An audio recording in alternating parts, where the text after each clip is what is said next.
Em nome do Pai, do Filho, do Espírito Santo. Amém. Ave Maria, cheia de graça, o Senhor é convosco. Bendita sois vós entre as mulheres, e bendito é o fruto do vosso ventre, Jesus. Santa Maria, Mãe de Deus, rogai por nós, pecadores, agora e na hora de nossa morte. Amém. São José, rogai por nós. São Felipe Neri, rogai por nós. São Paulo da Cruz, rogai por nós. Nossa Senhora de Fátima, rogai por nós. Em nome do Pai, do Filho e do Espírito Santo. Amém. Bom dia a todos. Nós estamos aqui na página 249 da biografia de São Paulo da Cruz, escrito pelo padre Luiz Teresa de Jesus, agonizante. Estamos no capítulo 20, que narra a vida do nosso santo entre 1741 e 1742. Então, já estamos com a aprovação das regras, né? Do Instituto da Paixão. E vamos ver aqui a vida do nosso santo e dos seus companheiros, né? O apóstolo dos soldados.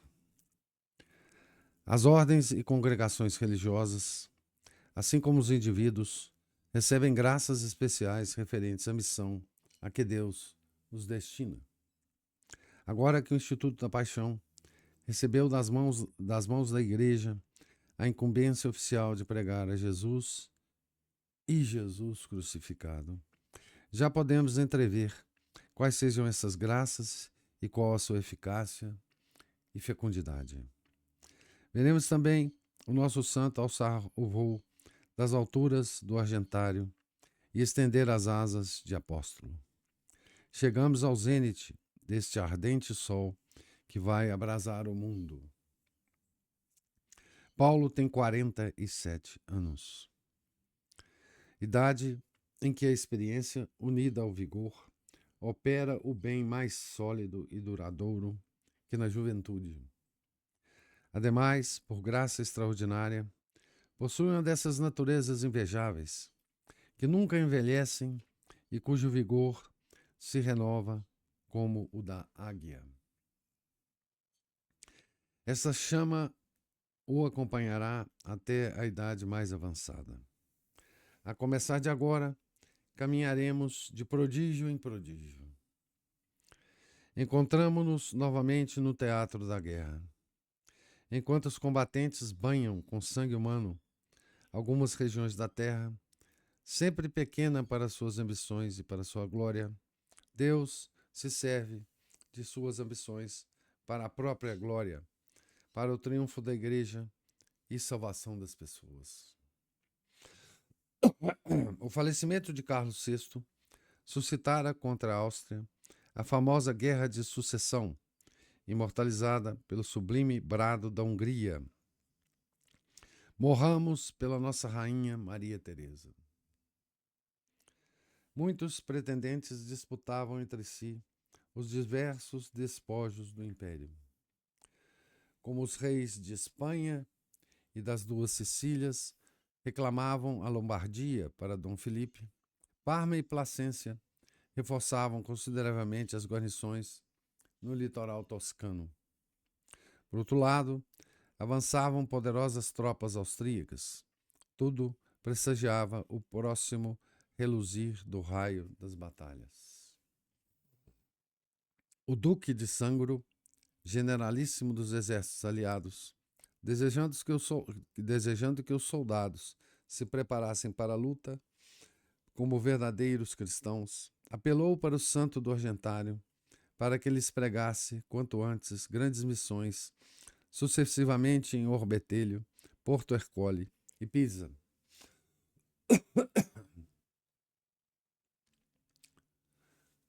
Missões em Orbetello. Desceu, pois, o apóstolo a Orbetello, acompanhado do padre Ângelo de Stefano, ainda noviço.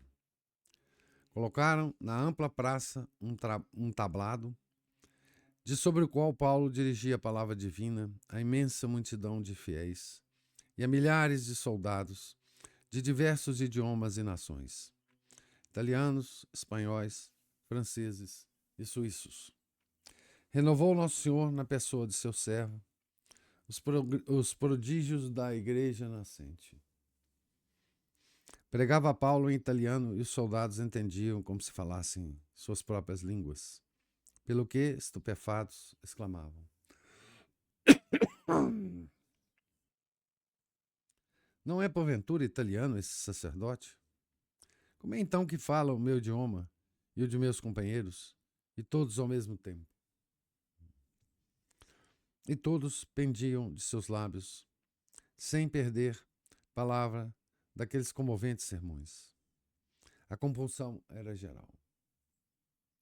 Os acentos daquela voz, por vezes ameaçadora e terrível, como a justiça, outras carinhosa e doce, como a misericórdia, as lágrimas, os soluços, o pavor ou a esperança, produziam no auditório espetáculo indescritível. A emoção atingiu o auge quando o santo, armando-se de pesada corrente de ferro, dilacerava-se os ombros, fazendo jorrar sangue. Os oficiais do Estado-Maior, mais próximos do tablado, chegavam-se a ele, chorando, para arrancar-lhe das mãos a disciplina ensanguentada. Os brados de piedade e os gemidos aumentavam e repercutiam no meio da multidão que bradava: Perdão, misericórdia. Basta, Padre, basta. Já estamos convertidos. Homens, mulheres, soldados e até pessoas de alta linhagem que viviam em inimizade, diz um oficial, testemunha ocular, reconciliavam-se naquela praça pública, pedindo mutuamente perdão.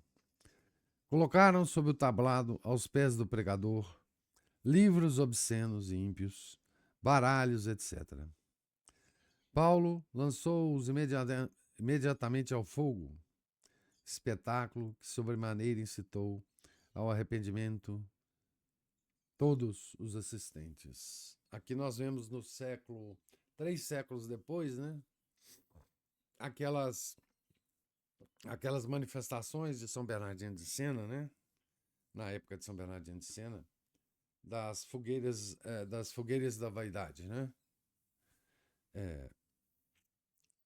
Aquelas queimas, né? De objetos obscenos, de objetos que lembravam a vida de hábitos pecaminosos, né? Das pessoas, né? Isso no final da Idade Média, né? Que foi uma idade em que muito mais cristã do que as outras, né? Mas aqui, em pleno século XVIII, né? Nós vemos repetir, né? Essa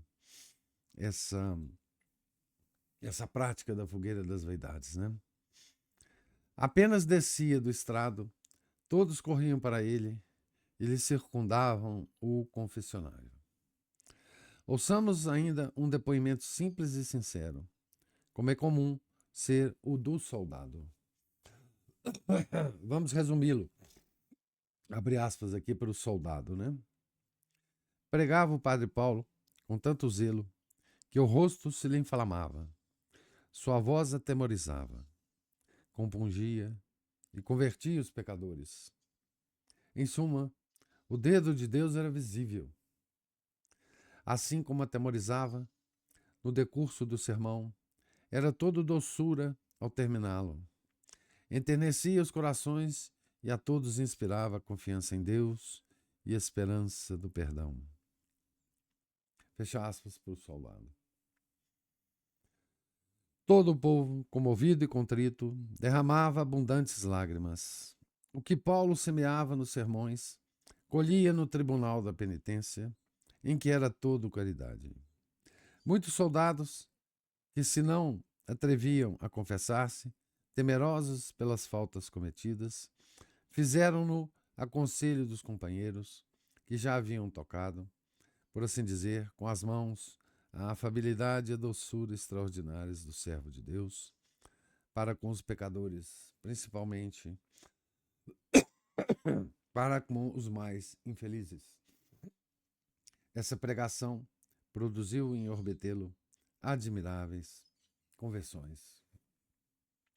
Havia no regimento suíço inúmeros luteranos e calvinistas. Ao presenciarem espetáculo inédito em suas seitas, atraídos pela caridade do apóstolo, pelo poder de sua palavra e iluminados pela graça, concluíam: esse pregador é forçosamente o arauto da verdade. E, descobrindo no verdadeiro apóstolo a verdadeira igreja, lançavam-se em grande número para o tablado, declarando, sem respeito humano, desejarem abjurar os erros e a heresia. Houve entre eles um jovem de nobre linhagem que exclamou em perfeito italiano: abjuro, detesto e abomino a seita a que pertenci até o dia de hoje, tendo-a por falsa. Reconheço e confesso ser a Igreja Católica Apostólica Romana, a verdadeira igreja fundada por Jesus Cristo. Fecha aspas. Estas palavras foram pronunciadas com tal expressão de fé que a todos comoveram. Quem poderá descrever a ternura com que Paulo os apertava de encontro ao coração? Com solicitude paternal, instruía-os nas verdades da fé, preparando-os para ingressarem na igreja. Chegou a 70 o número de tais abjurações. Eis o poder do santo. Basta vê-lo e ouvi-lo para se encontrar a demonstração convincente da verdade católica. Deus confirmava as palavras do apóstolo com milagres. Referiremos apenas alguns. Certa noite, após ingentes fadigas, Paulo descansava brevemente quando foi despertado por um sargento do regimento de Namur. Abre aspas, Padre Paulo, vem depressa, que o demônio está arrastando o soldado no quartel. Fecha aspas. O santo missionário salta da cama, pega o crucifixo e corre para o quartel. Em meio ao povo e aos militares, vê o soldado pálido e tremendo, sendo arrebatado por mão invisível. Bradava o pobrezinho: socorro, socorro, o demônio me arrasta. Paulo impõe preceito ao espírito maligno e diz ao soldado: não temas, meu filho, aqui estou para socorrer-te. Arrepende-te de teus pecados. É o suficiente. Inspira-lhe, ao mesmo tempo, grande confiança na misericórdia divina e nos méritos de Nosso Senhor, obrigando-o a romper todo o pacto com o demônio. Os presentes estão assombrados. O santo reitera as ordens ao inimigo e este se põe em fuga. O soldado, depois de tão violentos sobressaltos, desfigurado e abatido, mal se mantém em pé. Pergunta-lhe o servo de Deus se ainda vê algum demônio. Não os vejo, responde, mas quero confessar-me. Paulo coloca-lhe ao pescoço o rosário, arma poderosíssima contra o inferno, e diz-lhe que o confessará na manhã seguinte. O soldado não faltou à palavra, mas, como não falava italiano, foi conduzido ao capelão do regimento, que o ouviu em confissão. Outro militar, resolvido a reconciliar-se com Deus, lança-se aos pés do padre Ângelo. Enquanto se acusa dos pecados, percebe que mão invisível o arrasta com violência. Agarra-se ao confessionário. O misterioso poder arrasta o penitente, o confessor e o confessionário. Na igreja, tudo são gritos e tumulto. Acorre o padre Paulo, põe o rosário no pescoço do penitente e dá ordens ao demônio. Cobre com a capa o soldado espavorido, leva-o à sacristia e o confessa, libertando-o das sugestões diabólicas. Tanta é a tranquilidade e tão doce a paz do penitente que anela morrer na graça de Deus. Ao voltar à igreja, levanta a pedra que cobre um dos sepulcros e atira-se a ele, julgando em boa fé que para garantir a glória celeste fosse lícito sepultar-se vivo. Intervém novamente o santo e ordena-lhe que saia dali, mas são necessárias reiteradas ordens. Ao referir o fato a um sacerdote, diz Paulo, sorrindo, que mais lhe custara tirar o pobre convertido do sepulcro que arrastá-lo das mãos do demônio. Pregava o servo de Deus na igreja de Santa Cruz, hoje demolida. Hoje do nosso biógrafo aqui é século XIX, né?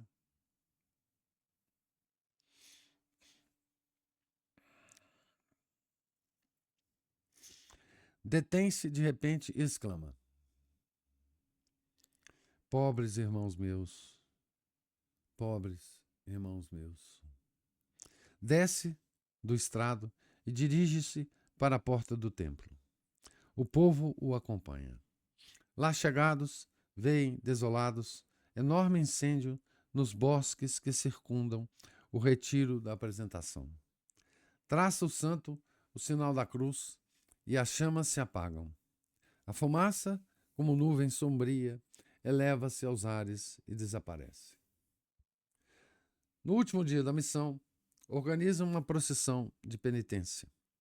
Vê-se, em primeiro lugar, dupla e extensa ala de povo e de soldados, modestos e recolhidos. Em seguida, o clero, com a cabeça coberta de cinza, e o santo missionário, descalço, com uma corda e uma corrente ao pescoço, uma coroa de espinhos na cabeça, grande e pesada cruz nos ombros. Seguem-no as pessoas mais distintas da cidade, quais sejam as autoridades civis e os oficiais do exército. Fecha o cortejo a multidão compacta do povo. Que beleza isso, né? As autoridades da cidade, né? As mais distintas pessoas da cidade, né? Autoridades civis e militares, né? Nesse cortejo. Isso ainda no século XVIII, né? Há poucas décadas da Revolução Francesa, né? De vez em quando, detém-se a procissão e o santo dirige aos presentes palavras candentes de ódio ao pecado, de amor a Jesus crucificado e de indefectível fidelidade a Deus. O encerramento da missão foi verdadeira apoteose. Em seguida, ao sermão e às últimas recomendações, lançou o apóstolo a bênção papal, fecunda e divina, porque é o vigário de Jesus Cristo, ou melhor, o mesmo Jesus, quem abençoa as pessoas. Então ele tinha o breve, né, lá do Papa para dar essa bênção, né, papal.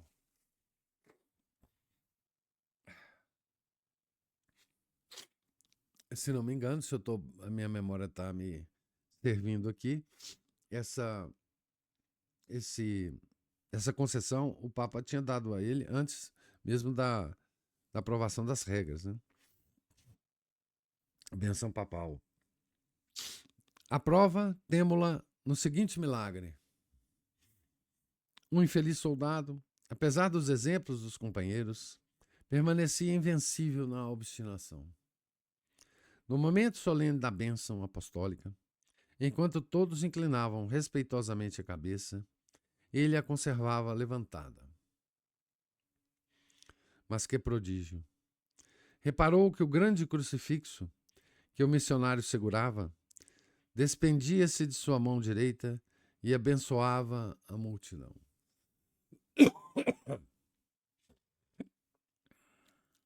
A graça triunfara. Profundamente emocionado, caiu em pranto, desfeito, e a ovelha tresmalhada voltou contrita ao redil.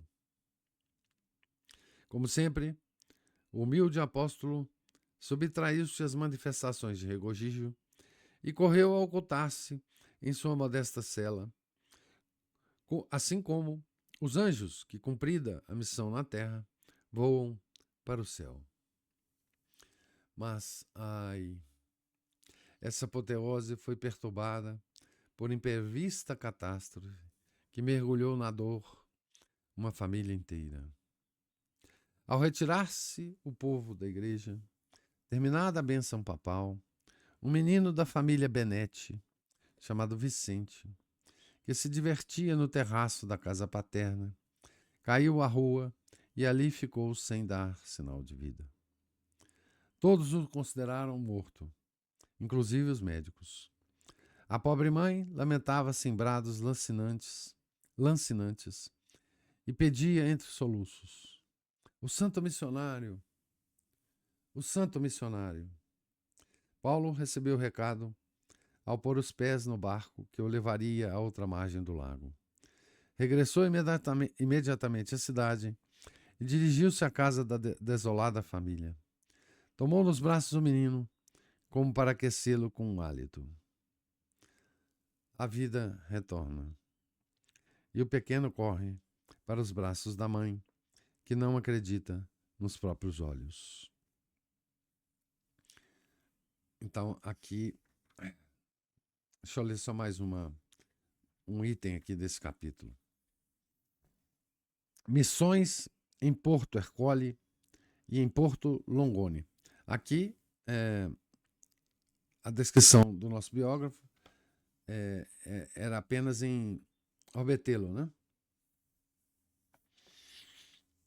Apenas 2 dias de repouso aos pés do crucifixo, e eis Paulo em Porto Ercole, e depois em Porto Longone, a conquista de novos triunfos para Deus e operando milagres semelhantes aos de Orbetelho. As 3 missões deixaram vestígios que perduraram por muitos anos. A perseverança é o selo divino de uma missão. É a prova incontestável de que o apóstolo que a pregou não agitou somente a superfície das pessoas com efêmeras emoções, mas penetrou-as profundamente para ali assentar os alicerces da fé sobre inabaláveis convicções. Depõe o oficial acima citado, que ele já tinha dado um resumo aqui desse depoimento, né? Então vamos ver o que o oficial fala, abre aspas. Enquanto estive em Orbetelo, notei que os habitantes da cidade eram morigerados e piedosos frutos dos contínuos trabalhos do Padre Paulo. Vários oficiais, colegas meus, mudaram de vida, tocados por suas pregações e permaneceram sempre fiéis. Em suma, foram tais os frutos da missão pregada pelo Padre Paulo em Orbetelo, que a guarnição, em peso, se converteu. Eu mesmo fui testemunha ocular dessa transformação geral. Fecha aspas. Oficiais e soldados veneravam o santo missionário. Quando ele passava diante dos quartéis, prestavam-lhe honras militares, embora sob os protestos do humilde religioso.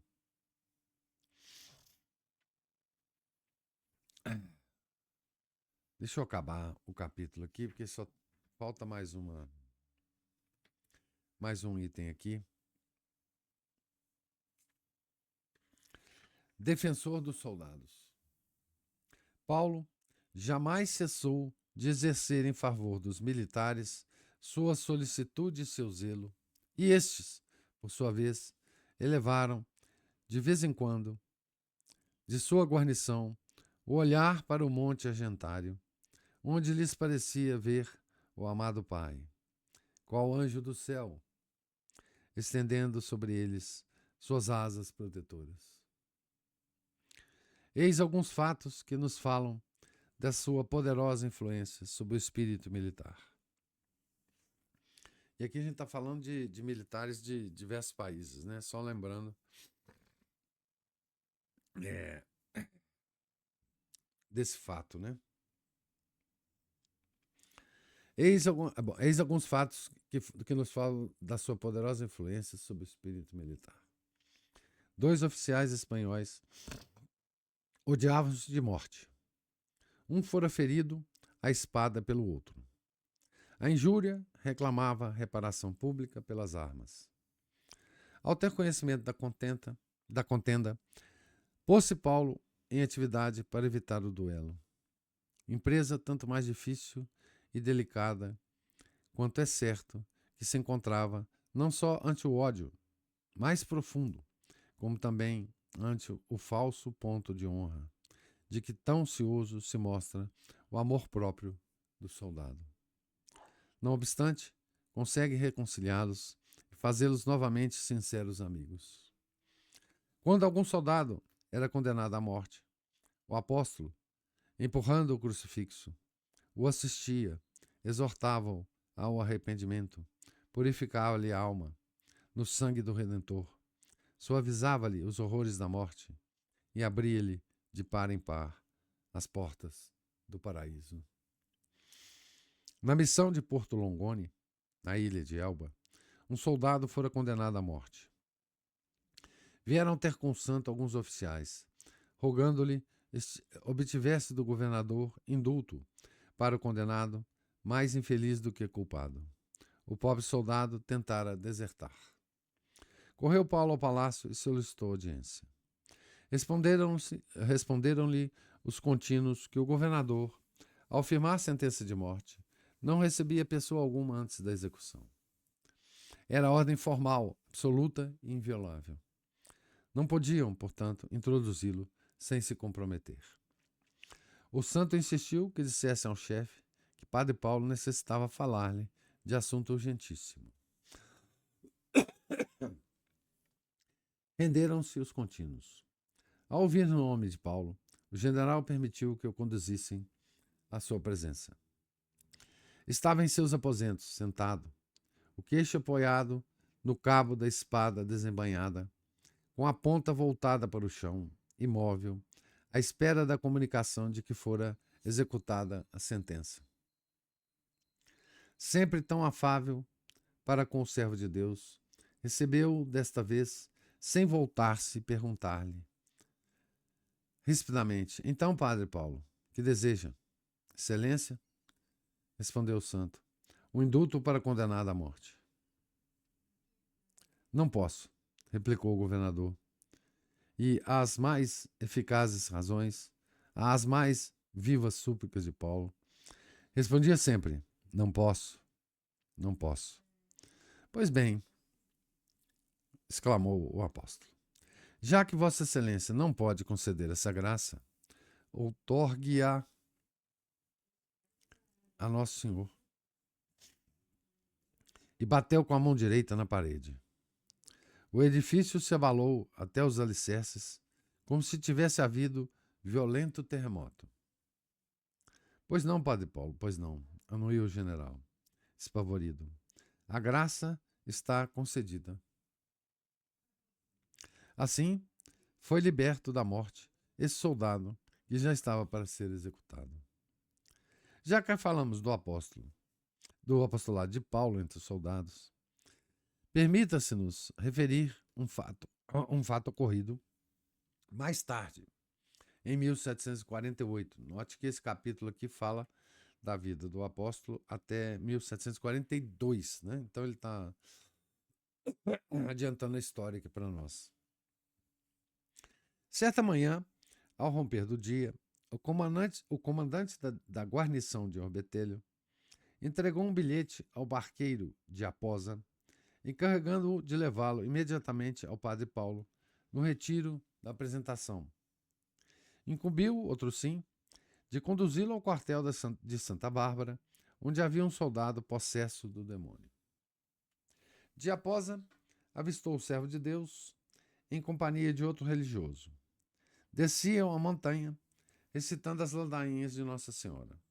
Entregou o recado e Paulo guardou-o, sem examiná-lo, dizendo: apressemo-nos, apressemos, sei de que se trata.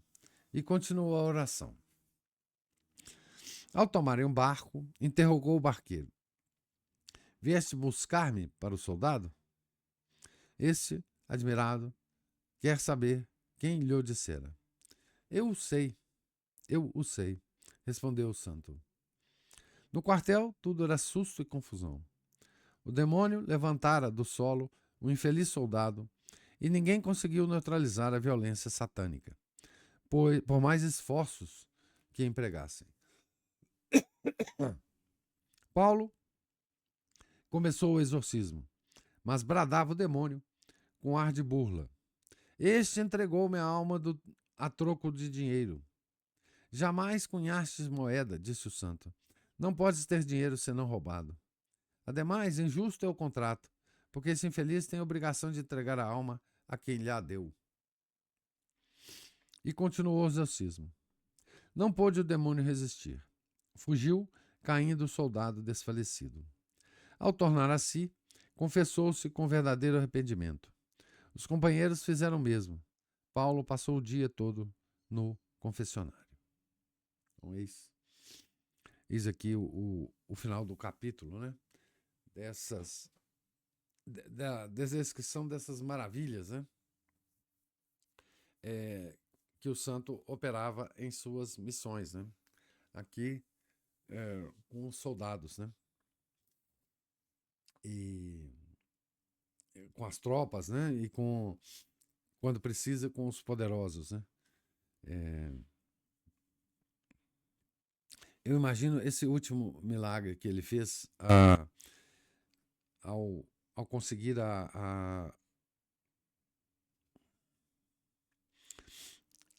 o perdão a essa pena de morte, né? Esse milagre que ele bate na parede, todo o edifício treme, né? Eu imagino que o susto que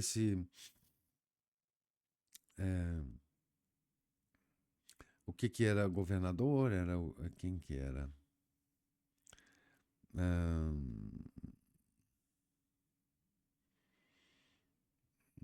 Ao palácio, né? Governador, né? Eu imagino que o susto que esse governador não deve ter tido com o palácio dele todo tremendo, né? Com a batida de Paulo nessa estrutura do edifício, né? Então, aqui, enfim, esse capítulo é daqueles capítulos que a gente lê com tanto empenho e tanta atenção, né? Porque são demonstrações do poder que Deus demonstra, né, em seus santos, né? E tanto mais poder quanto precisa a situação, né? E é curioso ver, né, que nesse século, o século XVIII, né, havia tantas manifestações, né, de possessão, né, do demônio, né, o que dava ao santo a possibilidade de fazer os seus exorcismos, né, e também aqui nós vemos vários milagres, mas um deles é de ressuscitação, né, de um menino morto, né, e a gente não sabe aquilatar a grandeza dos milagres, né, mas muitos milagres de conversão, né, de conversão inclusive de luteranos e calvinistas, né, eu tendo a imaginar que os milagres de conversão são mais difíceis de conseguirem do que esses outros milagres de ressuscitação, né? Porque um coração empedernido, você transformar um coração empedernido, né, endurecido, num coração terno, eu acho que o milagre é muito maior do que simplesmente uma ressuscitação, né? Enfim, que é uma coisa do ponto de vista geral muito mais ligada à natureza, né? A natureza das coisas, as leis naturais, né? Do que a reversão de um coração endurecido, né? Que acho eu muito mais difícil, né? A gente tende a achar que é muito mais espetacular um milagre de ressurreição, né? De ressuscitação, enfim. Mas Nosso Senhor,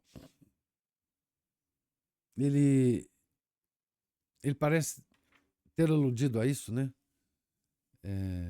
Quando ele ia curar, né? Ele falava antes para que a pessoa arrependesse dos pecados, né? Que isso é muito mais difícil, né?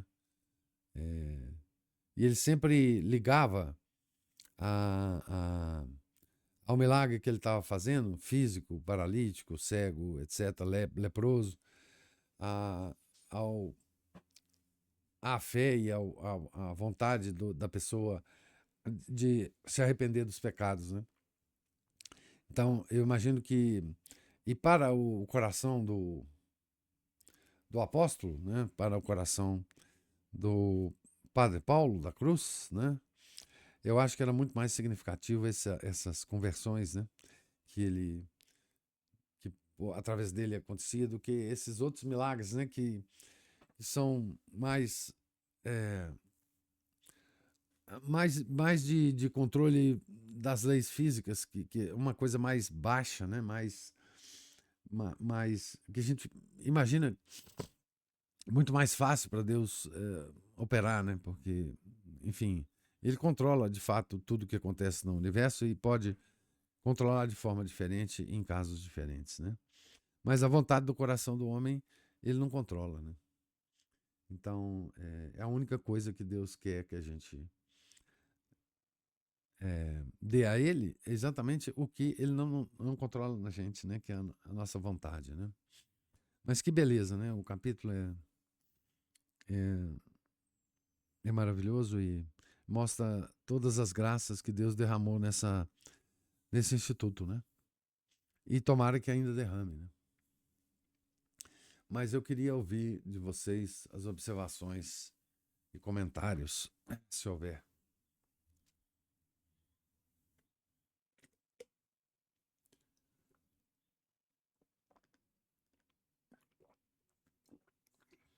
E professor, esperei o senhor tomar um golinho aí. Opa! Cachaça boa, viu? Essa é muito boa. Nossa, antes, senão o senhor é muito educado, aí o senhor vai interromper seu gole para poder me cumprimentar. Cachaça Aí não, boa. aí dá um engasgo aí, né? Ruim. Cachaça é boa. Nossa senhora. Aguinha, né? Molhar a boquinha para poder falar, né? É, Bom, professor, vamos lá, para a gente não perder o tempo com esse menino que corta a gente. É interessante essa procissão de São Paulo aí, e coincidiu que até foi um videozinho que eu encontrei em algum lugar aí do Telegram, veio para o senhor, daquele penitente lá eu acho que é em Caratinga que aconteceu aquilo, você viu?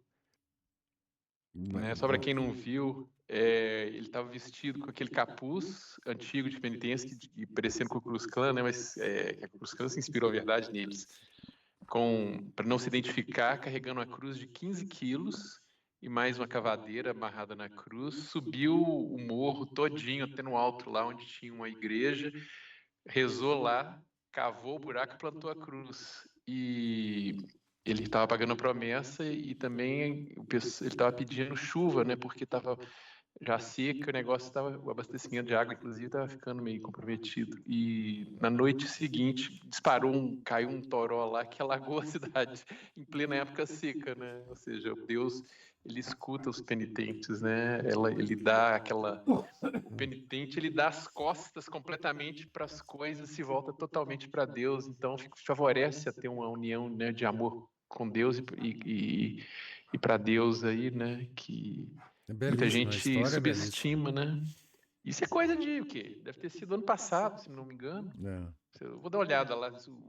Teve um vídeo na reportagem que acompanhou, né? Ele perguntou, né? As pessoas estão esquecendo de Deus, ele falando, né? E deve ter coisa de, se não me engano, 10 meses. 10 meses a gente vai fazer as contas. Deve ter isso acontecido em pleno mês de agosto, setembro, mais ou menos. É bom que a gente tome esses exemplos, né, Márcio? Porque Deus não esquece a sua igreja, né? Por mais bagunçada que ela esteja. Exato. E que nós não nos esquecemos desses exemplos, né, dos santos, santos antigos, santos atuais, né, e parar de ficar aquela coisa tipo, mas porque ele é muito santo, né? E então, santo aleatório, né? Porque esse penitente é um santo aleatório que apareceu, né? Ninguém sabia, ninguém sabe. Ninguém sabe quem é, ninguém vai ser viu. esquecido logo depois, né? alguém se lembrou de Esse- unir o vídeo do Toró com o vídeo dele, né? É, E postar isso, né? simplesmente. Que bom. É pra você ver, as coisas acontecem, às vezes a gente nem sabe o que está acontecendo, né? A gente fica reclamando que não tem mais santo, né? Aham. É que eles não saem na mídia. É. O problema é que eles não têm canal no YouTube. É, geralmente não tem, às vezes nem gente da família deles fica sabendo disso. É, exatamente. Agora eu fico também pensando nessa situação desses militares também. Às vezes eu fico pensando, né, que esse pessoal que vai em guerra, tem as guerras de defesa, as guerras justas, mas eu fico pensando naquelas guerras, grande parte delas só simplesmente para saquear, né, petróleo dos outros, saquear, garantir direitos de traficantes de ópio, com plantações de papoula lá no Afeganistão. Nossa, mas existe isso, Márcio? Oh, professor, Meu você acredita que Deus! existe? Meu Nossa, Deus! pensa aí, uma vez eu quase fui enviado numa coisa dessa aí para defender lucro de acionista de empresa de petróleo, assim, eu não vou mesmo. É, claro. Eu falei, pessoal, eu morando aqui, se esse país fosse agredido, eu tenho coragem de defender, mas para sair saqueando, matando, Não existe destruindo mais vida guerra dos justa, né? Não existe outros, mais guerra justa hoje em dia. não, não tem. Aí eu fico pensando na situação, professor, dessas pessoas, porque a gente assiste às vezes umas entrevistas de pessoas que passaram por vamos dizer, assim, né, resumidamente, perrengues na vida. Entre elas tem os veteranos de guerra e suas síndromes de estresse pós-traumático. É, E muitas vezes a gente observa que os governos, as primeiras pessoas que eles convencem de que aquilo que eles estão fazendo eles estão fazendo uma espécie de uma guerra dos bons contra os maus, são os próprios militares. E também, além da própria população, para poder a opinião pública ficar do lado deles, né? E aí muitos deles descobrem que não é nada daquilo. Eles estão ali. Os militares são os primeiros a cair nessa corrente de manipulação Uhum, da opinião, né? exatamente. E ficam nessa, e muitas vezes eles vão descobrir em loco que eles estavam ali arrombando porta de gente pacífica, dando revista lá, humilhando pai de família, traumatizando criança, horrorizando mulher, e a troco de nada. Inclusive os Não. próprios insurgentes, vamos dizer assim, seriam financiados pelos próprios governos deles. É. Né? Armados, treinados e financiados pelos próprios governos deles. E alguns Isso, descobrem né? depois, né? E se lamentam muito, né? Tem um livro famoso Sim. da Segunda Guerra que um militar, um general, descobriu a, a- toda a trama e os interesses armamentistas, etc, da Segunda Guerra. Escreveu um livro que ficou famoso. Agora eu esqueci o título do livro. Alguns descobrem, né? Agora, Uhum. hoje muita coisa para você descobrir disso, né? Tem muito depoimento, tem Sim. muito livro para você ler enfim, É que muito mostra que fácil, essas né? guerras modernas são todas por interesses, né? E Pois interesses é. de crime organizado, né? É. Não é Crime bem, organizado não é nem associado com o nacional, interesse Estado. nacional, nem É. é crime organizado mesmo. Como essa guerra agora que tá para começar, né? Vamos ver se não Qual começa. guerra que tá para começar, professor? Qual A que era o do nome Irã, aí? né? A invasão do Irã. Ah, tá. Porque a gente fica ouvindo assim, os dois rosnando um para os outros aí, mas também outra coisa, né? É guerra Israel usando Os os Estados narigudos, Unidos, né? exatamente. Exatamente. O pessoal do Chapeuzinho usando os Estados Unidos como bucha de canhão, É. como eles usaram já a Inglaterra, né, para garantir muitos lucros pelo mundo afora, Ah, e vão ah. usando todo mundo. E os bobos achando que estão fazendo um grande serviço à pátria, né? Pátria de quem? Mas eu vou te falar, eu acho que as pessoas estão cada vez mais conscientes disso, né? Os próprios militares americanos. É um Sim. negócio, não sei o que vai Professor, acontecer. o senhor acredita que até vários militares de Israel, do próprio Israel, Isso, andaram protestando e se manifestando contra essas operações lá em Gaza? é isso. Tem Vários muito. deles. Até entre eles tem certa decência, né? E o Certo topo conhecimento das e o topo da coisas. cadeia, né? Muita gente pediu demissão, né? E Os sim, fiquei generais sabendo. e do serviço secreto, muita gente falou, não, isso aqui não vai dar para mim, não. Tiveram essa honradez, né? É. Porque aqui entre nós, aqui, a gente vê que muitas vezes os mercenários aqui, eles matariam a própria mãe para garantir os vencimentos no final do mês, uma aposentadoria tranquila, né? Ah, não, não tem dúvida. Agora eu fico pensando assim, essa missão, né, do São Paulo da Cruz nos militares, né? Uhum. Mesmo que